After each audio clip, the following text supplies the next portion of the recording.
Hello everyone, welcome to the HardReset channel, and today I'm going to show you how to change creative styles on the SONY Alpha 6400 camera.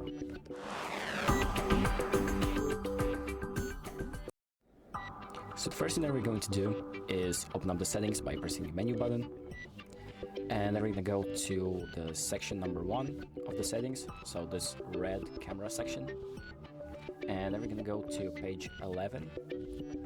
And here we have creative style, so we select that, and here you have a few options. You can also check what you see in this one. If you take out the lens, you can see what it looks like. Can't really show you right now, but you can just select different modes like standard, vivid, neutral, clear, and all these other options. And once you selected the option that you want, it will just take you back to your viewport. And that's about it. Thank you for watching. I hope this video helps, and make sure to like and subscribe.